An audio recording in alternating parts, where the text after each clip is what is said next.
성경 말씀 요한복음 12장 31절부터 봉독하겠습니다. 이제 이 세상에 대한 심판이 이르렀으니 이 세상의 임금이 쫓겨나리라. 내가 땅에서 들리면 모든 사람을 내게로 이끌겠노라 하시니, 이렇게 말씀하심은 자기가 어떠한 죽음으로 죽을 것을 보이심이러라. 아멘. 오늘은 본문 말씀을 중심으로 사람을 이끄시는 예수님이라는 제목으로 하나님의 말씀을 나누시겠습니다.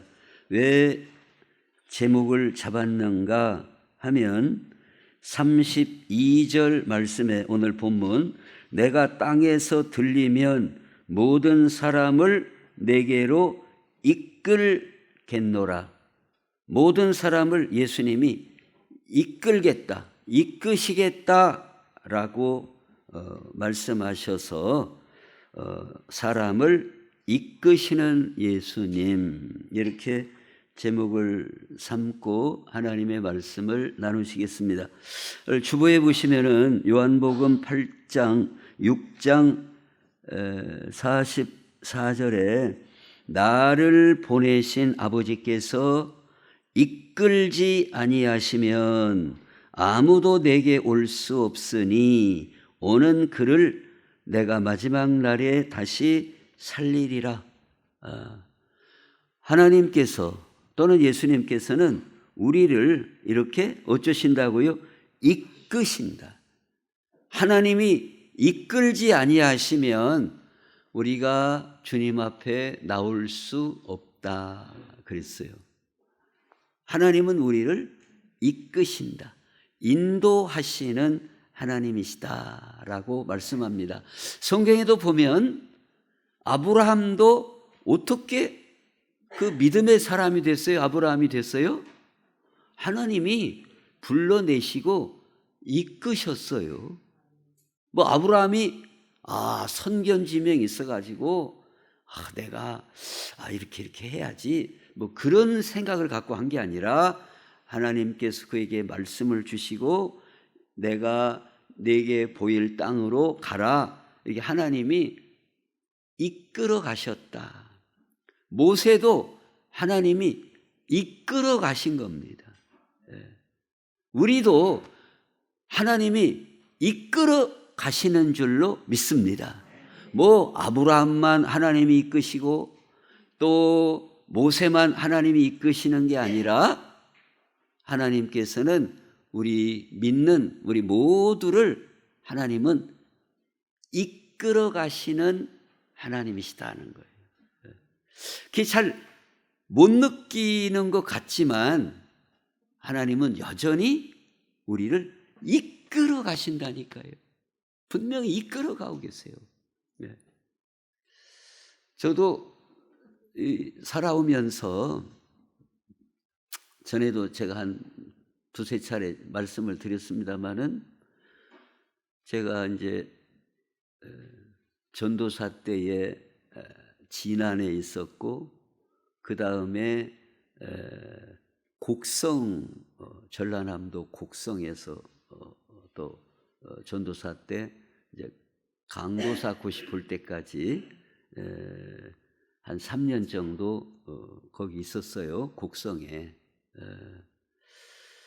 근데 이제 제 생각은 이제 그 곡성에서는 광주까지가 거리가 한 1시간 정도 이렇게 돼요. 이렇게 시외버스가 1시간 정도, 조금 뭐 한 40분, 50분도 걸리고 요새는 좀 더 빠르겠습니다만은, 그래서 이제 저기 아내가 있으니까 저는 광주로 좀 더 학교도 다니고 공부를 좀 더 하고 그랬으면 좋겠다는 생각을 했어요. 이제 젊을 때니까, 전도사 이제 막 강도사 시험 보고 할 때니까 그런 생각인데, 자꾸 광주에 그 잘 아는 목사님이 거기 부목사로 이제 곧 부목사 되니까 목사 되니까 와라 이거예요. 광주 한 300여 명 모이는 교회인데 광주 법원 앞에 있는 교회예요. 근데 아니 뭐 시골 그거 뭐예요? 20명도 안 돼요 교인들이. 시골 톡 깨고 발 맞추는 데인데, 그럼 광주에서 오라고 하면 가야요 안 가요?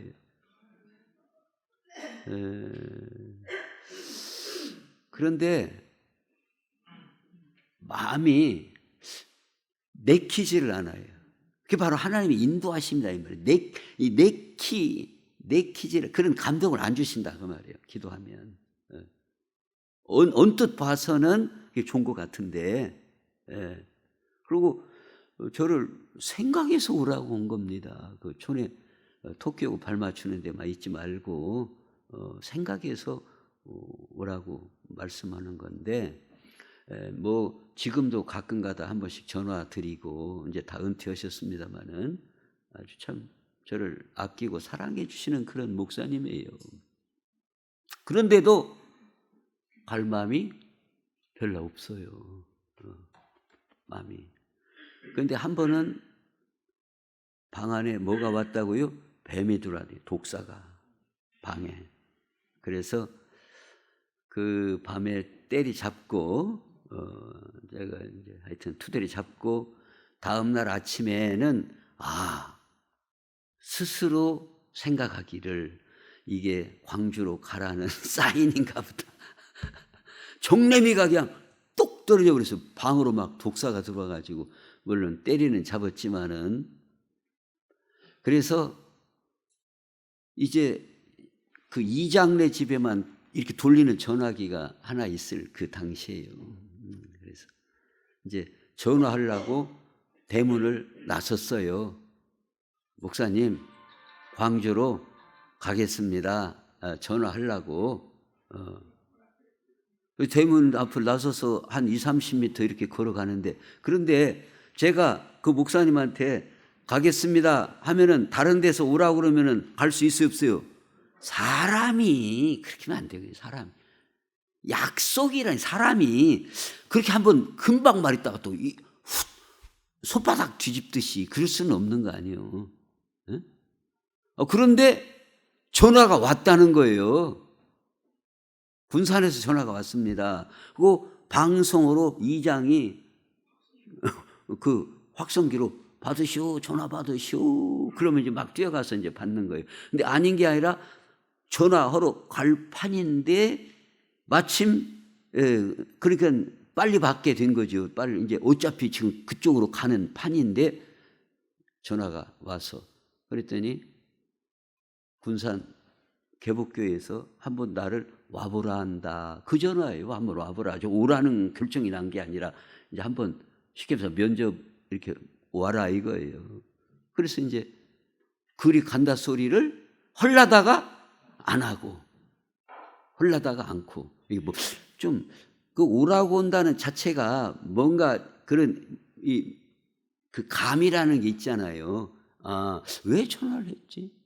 그래서 갔더니 저를 저 철원에 한 100여 명 모이는 교회, 그러니까 돌아가신 김종성 목사님이 군목으로 제대를 하셨는데, 군목으로 있으면서 철원에서 당신이 그렇게 개척하고 심우한 교회가 이제 한 100여 명 이렇게 성장한 교회가 됐고, 그때 청년들이 장로님이 돼가지고 그 교육자가 비어서 군사까지 찾아왔다는 거예요. 그 장로님이. 그래서 훌륭한 목회자 있으면 소개를 해달라 해서 나를 거기 소개시켜 주려고 오라고 온 거예요. 군산 개복교회 부목사로 부른 게 아니에요. 그랬더니 이제 그 장로님하고 군산에서 만났어요. 저랑 다 만나고 다 오케이 하고 그렇게 다 하고 갔어요. 갔는데 조금 있다가 이제 며칠 있다가 연락이 왔어요. 그 장로님이 두 분인데 한 분 장로님이 제가 그때 나이가 33인가 됐는데 거기 전도사님이 34이시다네. 그 철원에 있는 그 교회 그 교육전사 같이 아마 있었던 모양이에요. 그러면은 이게 이제 가을에 이제 안수받으면 이제 목사지만 나이를 더 먹어도 그런 수가 있어요. 저보다도 나이를 더 먹어도 후배가 있어요. 이 노예 안에도 얼마든지. 예. 그런 경우가 있다 이거예요. 지금 어차피 거기서 교육전사가 쉽게 말해서 담임 목사보다 나이가 더 먹으면 좀 곤란하지 않냐. 그 장로님이 그러더라는 거예요. 그래가지고 곤란하다는 얘기는 못 얻었다 그 말 아니에요. 그러니까 이제 소기현 양반이 그날 이제 하여튼 오란 김에 수요일 날인데 온 김에 설교나 수요일 날 설교나 하고 가라. 이제 그래서 하여튼 설교를 하고 이제 저는 왔는데 나중에 연락이 거기가 이제 캔슬이 됐다 이거예요.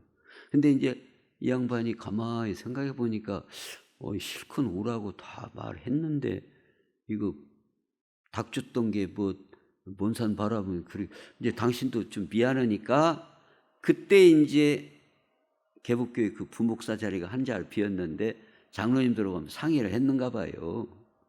키가 찌까는데 어떻게 괜찮겠냐.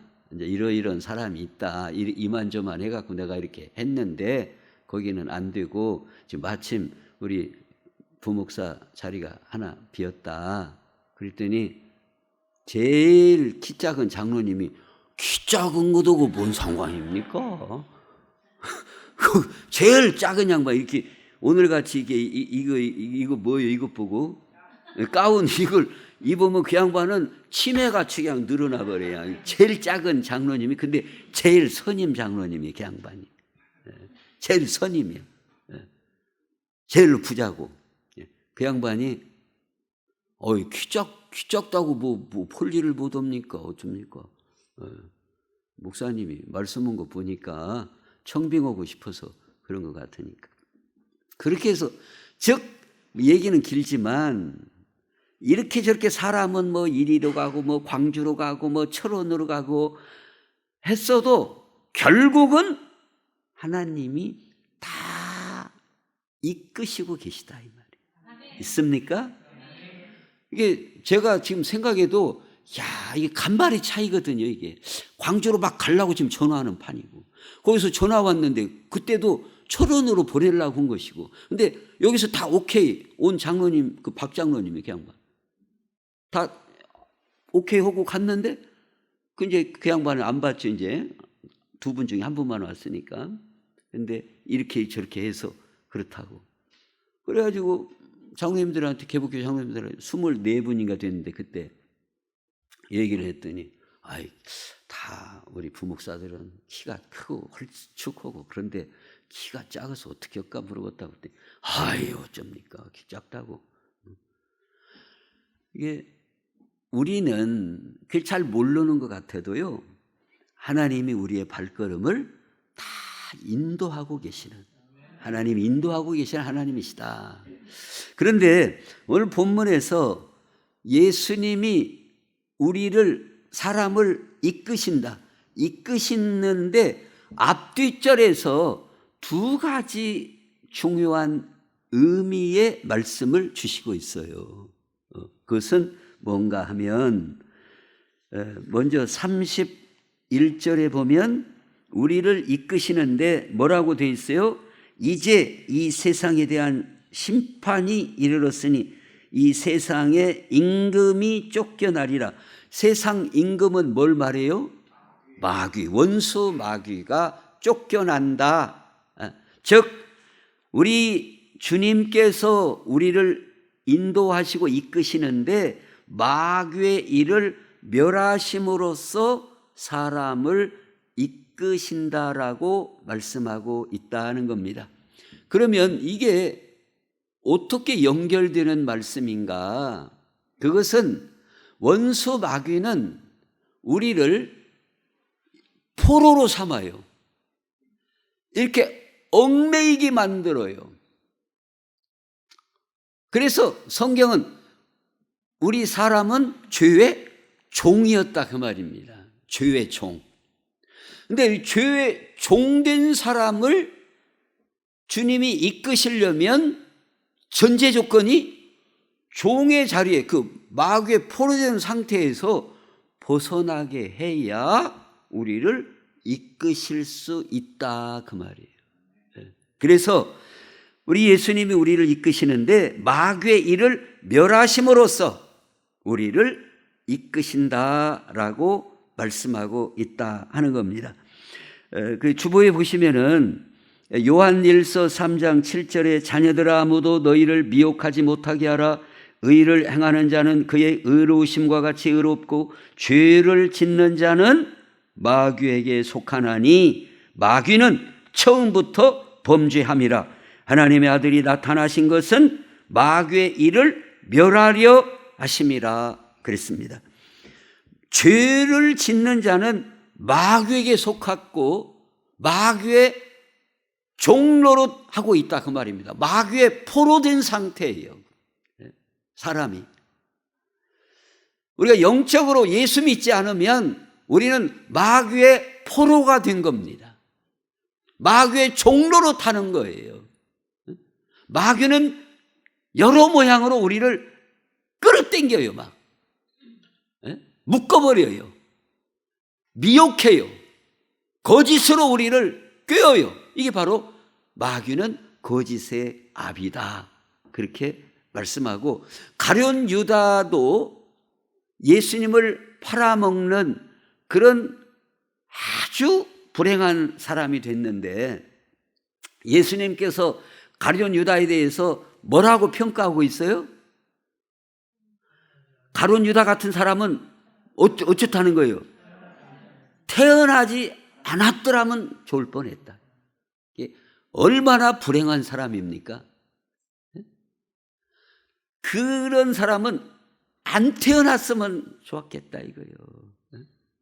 근데 가룟 유다가 예수님을 배반하고 팔아먹는데, 어떻게 우리가 이 팔아먹는다는 개념이 어떤 뜻이에요? 자기가 뭐 쥐니어서 판다 그런 뜻이 아니라 예수님을 잡아가도록 가이드 해주겠다 그 말입니다.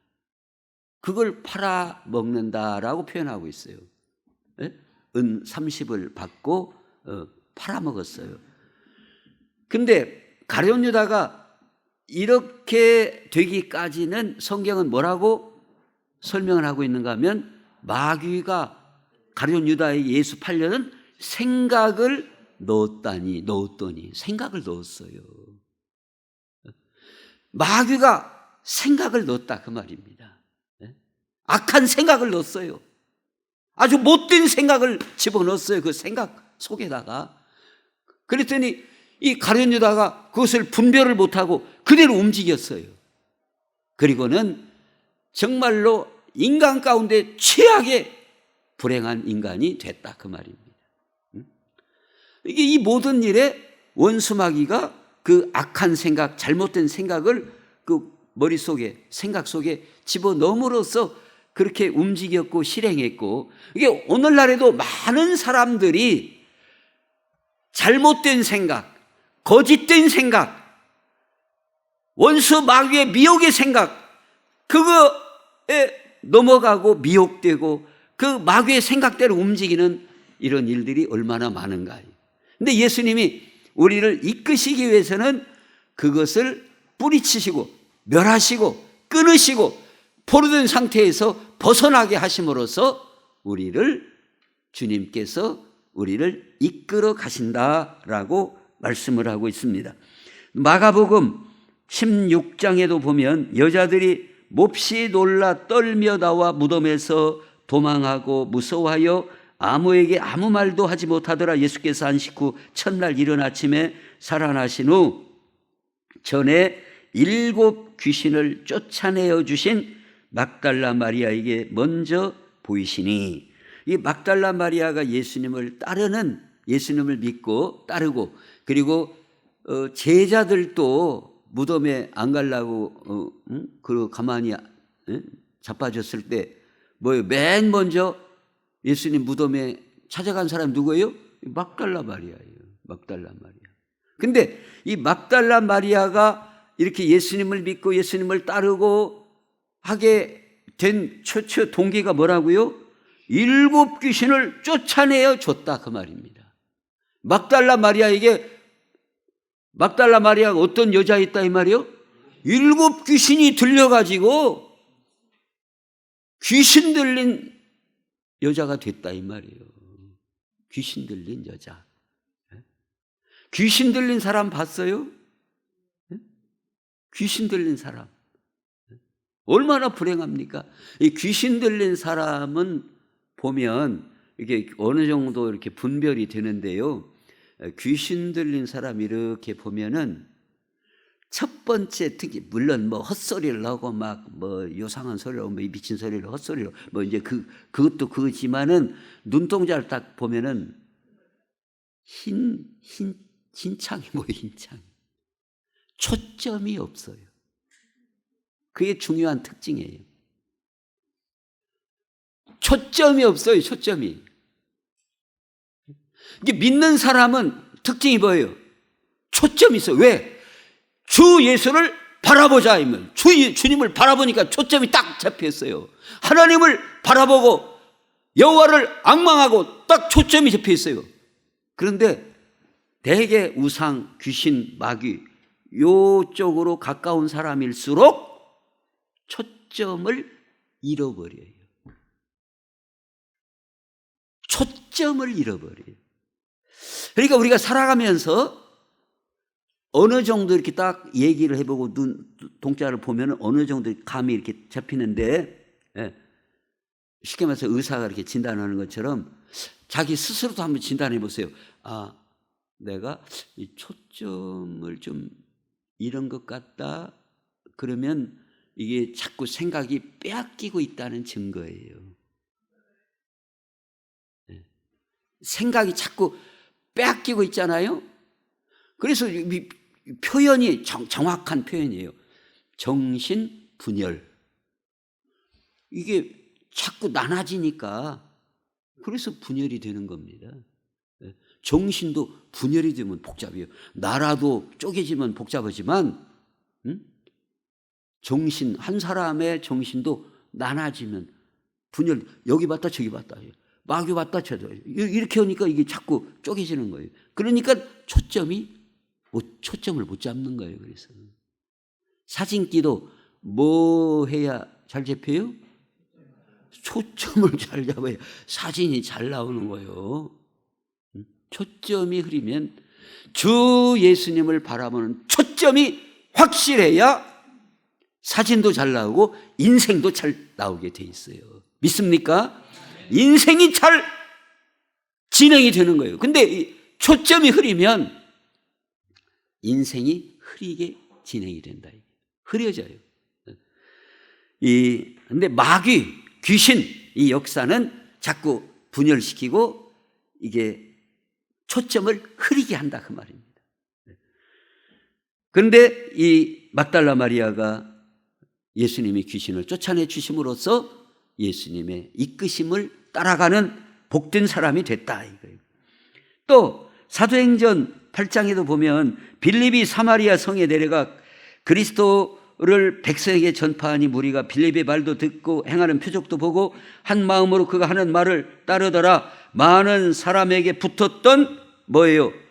더러운 귀신들이 크게 소리를 지르고 나가고 또 많은 중풍병자와 못 걷는 사람이 나으니 그 성에 큰 기쁨이 있더라 그랬습니다. 이 사람에게 귀신이 어쩐다고요? 붙어요. 여기 사람에게 어쨌든 붙었던 더러운 귀신들이, 우리가 자꾸 이상한 생각을 하고 하게 되면 귀신이 붙을 수 있어요. 자, 그 다음에 두 번째로 예수님께서 우리를 어떻게 이끄시는가? 어떻게 이끄신다고요? 죄의 문제를 해결하심으로 사람을 이끄신다. 32절 보시면은 내가 땅에서 들리면 모든 사람을 내게로 이끌겠노라. 이게 들린다는 뜻이 뭐냐? 이렇게 말씀하시면 자기가 어떠한 죽음으로 죽을 것을 보이심이로라. 들린다는 말은 뭐예요? 십자가의 죽으심을 의미한다. 그래서 이렇게 말씀하시면 어떠한 죽음으로, 즉 십자가에 죽을 것을 보이신 말씀이다 그랬습니다. 그러니까 예수님께서 십자가에서 죽으신 것은 우리가 지난 주일에도 말씀을 보았는데 왜 십자가에서 죽으셨다고요? 우리의 죄값을 갚으시려고. 죄값을 다 이루었다. 다 이루었다가 다 계산했다. 다 청산했다. 그 말입니다. 다 이루었다. 그 말은 물론 하나님의 말씀대로 다 이루어졌다는 의미도 있지만 원어적으로는 다 계산을 끝냈다. 우리의 죄값을 다 끝냈다. 그 말이에요. 근데 우리의 죄값을 갚으시는데 물론 뭐 못이 박히시고 가시로 머리에 이 피가 나고 막 못을 박히고 막 목마르고 그런 것들도 물론 우리 죄를 갚는 하나의 방편이지만 가장 큰 예수님의 고통이 뭐라고요? 하나님으로부터 버림받는 거였다. 엘리 엘리 라마 사박다니, 무슨 뜻이에요? 나의 하나님 어찌하여 나를 버리셨나이까. 하나님으로부터 버림받는 이 십자가에서 가장 큰 고통은 하나님으로부터 버림받는 대가를 지불하심으로써 우리의 죄값을 완전히 청산하셨다. 우리의 죄값을 청산하셔야 우리를 이끄실 수 있다 그 말이에요. 아직 계산이 안 됐는데, 예를 들어서 누가 자녀들 가운데 식당에 가서 밥을 먹고 예산값 져가지고 붙잡혀서 못 보낸다, 돈 갚기 전에. 그럼 부모가 가서 야 가자, 따라갈 수 있어요 없어요? 안 돼. 어쩌고 가라고? 밥값 내고 당신 자식을 데리고 가든 말든 가야지. 어떻게 밥값도 안 내고 끌고 가면 되냐? 계산 끝내야 데리고 간다 이 말이에요. 우리의 죄값을 예수님이 다 청산하시고 다 저주를 대신 받으심으로써 우리를 이끄실 수 있다는 말을 오늘 성경에서 앞뒷절에서 설명해 주고 계시다는 거예요. 우리의 죄값을 예수님이 다 갚아주셨기 때문에 우리를 이끄실 수 있다 그 말입니다. 믿습니까? 네. 그래서 오늘 본문의 이 말씀을 통해서 중요한 내용은 예수님이 우리를 이끄시는데 오늘 우리에게도 주시는 중요한 메시지가 있어요. 그것은 뭔가 하면 예수님이 하신 것처럼 우리 모든 사람을 이끄시는데 예수님이 원수 마귀의 일을 멸하시고 또 우리의 죄값을 다 지불하시고 청산하심으로써 우리를 이끄시는 것처럼 오늘날 세계에서 많은 사람을 이끄시는 분이 누굴까요? 여전히 예수님이에요. 이 땅에 뭐 여러 가지 지금도 많이 있어요. 뭐 야구 경기 한다고 막 여기서 막 광주까지 가서 막 보러 가는 사람도 있고, 막 인천까지 가서 막 보러 가는 사람도 있고, 막 열렬한 팬들은 막 대구도 가고 막 그런 사람들이 있더만요. 막 보러 가요. 막 거기까지 막 전주는 마음것도 아니고 막 축구 한다고 보러 가지, 뭐 야구 한다고 보러 가지, 뭐 게임 한다고 막 보러 가지. 근데 뭐 월드컵을 하든지 뭐 올림픽을 하든지 지금까지 뭐 황제들도 뭐 많은 군대를 막 이끌고 어쩌고 저쩌고 했어도 황제도 죽으면 그것으로 끝. 아무리 올림픽 무슨 스타고 막 어떤 뭐 누구고 막 세계적으로 잘하는 아무리 선수라도 몇 년 지나면 다 인기를 좀 끌었다가 다 시들고 뭐 정치 권력이든지 스포츠든지 무엇이든지 다 하다가 끊어졌어요. 그러나 지금도 세계 인구의 3분의 1 정도는 매 주일날 많은 사람들이 하나님 앞에 예배하고 기도하고 주님의 이끄심을 받고 살아가고 있다, 그 말이에요. 예수님만큼 많은 사람을 이끄는 사람 누가 있어요? 없어요. 세상에 무슨 황제가 그 살았던 몇 년 동안은 그렇게 할지 몰라요. 뭐 스포츠 선수가 몇 년 동안은 그렇게 할지 몰라요. 그런데 그건 다 잠시 잠깐이에요. 그러나 여전히 예수님은 여전히 수많은 사람을 주님께서 이끌고 계신다. 생명의 길로 이끌고 계시고 구원의 길로 이끌고 계시고 복된 길로 여전히 이끌고 계신 줄로 믿습니다. 마찬가지로 오늘 우리도 이 땅에 사는 동안에 우리도 다른 사람을 이끄는 삶을 살아야 되는데, 자기 십자가를 지고 주님의 뒤를 따라야 다른 사람을 이끌 수 있다는 중요한 교훈을 우리에게 주시고 있다 하는 겁니다. 그러니까 참 이제 우리 부모님들이 계시는데, 부모님들 중요한 목표 중에 하나가 뭐예요? 자녀들이 잘 순종하고 이끄는 대로 오기를 바라잖아요. 근데 어째야 그런다고요? 부모님이 헌신적이고 자기 십자가를 지어야 자녀들도 따라와요. 근데 자기는 텔레비 보면서 야, 인마 빨리 공부해 인마. 그러면 말은 못해서 그렇지 속으로 자기는 텔레비 보면서 참다 보고만 공부하라고 하네. 그런다 이 말이에요. 이끌려면 예수님이 하신 것처럼 자기 십자가를 져야 우리 자녀들도 이끌 수 있고 옆집 사람도 이끌 수 있고 누구 교회 가도록 우리가 이끌어야 하잖아요. 우리도 예수님처럼 우리는 못하지만 우리 가족을 이끌고 우리 이웃을 예수 믿는 사람으로 이끌어야 될 사명이 오늘 책임이 오늘 우리에게 있는데, 우리도 자기 십자가를 지고 주님의 뒤를 따라가야 다른 사람을 이끌 수 있다 그 말이에요. 그래서 우리 자신들이 먼저 이제 이렇게 전도되는 분을 보면요, 참 어떤 분은요 전도하는 사람이 새벽 기도도 나오고 막 그런 분이 전도하잖아요. 그럼 전도 받은 사람이 처음부터 아이고 새벽 기도 댕기는 것이 그 믿는 것만 그러고 이제 초신자들도 새벽부터 막 나오기 시작해요. 어디서 배웠어요? 자기 전도한 사람이 막 새벽에 나와서 기도하지, 막 열심히 충성하지, 봉사하지 그러는 거예요. 근데 어떤 사람한테 전도받은 사람은 왔다리 갔다리 하는 교인한테 전도받은 사람은 전도받아도 자기도 왔다리 갔다리 해요. 그래서 왜 그러냐고, 나 전도한 사람도 똑같이 그러는데 영락없이 배웠거든 그렇게. 그래가지고 전도한 사람 그대로 따라가는 거예요.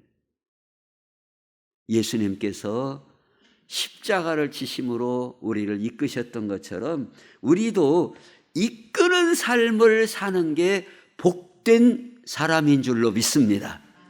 내가 자기 십자가 지고 주님의 뒤를 바짝 따라가면서 다른 사람을 이끌 수 있다는 중요한 교훈을 우리에게 주시고 있어요. 그래서 이 말씀 따라서 우리 모두가 다 그렇게 우리 자신도 주님의 뒤를 따라가고 또 우리의 주변 가족 식구들도 주님께로 이끌 수 있는 복된 성도들이 다 될 수 있기를 예수님의 이름으로 축원합니다. 기도하겠습니다. 하나님 우리 아버지 감사합니다. 예수님께서 원수 마귀를 멸하시고 우리의 죄값을 다 담당해 주셨기에 많은 사람을 주께로 이끄시고 저 천성길로 생명길로 이끄시는 줄로 믿습니다. 저희들도 부족하고 연약하지만 우리 가족 식구들을 우리 이웃들을 주님께로 인도하는 삶을 살아야 될 텐데 아버지 하나님 자기 십자가 지고 원수 마귀를 예수 이름으로 물리칠 때 우리가 이끌 수 있는 줄로 믿사오니 그렇게 사명 잘 감당하는 저희들 되게 해 주옵소서. 예수님의 이름으로 기도하옵나이다. 아멘.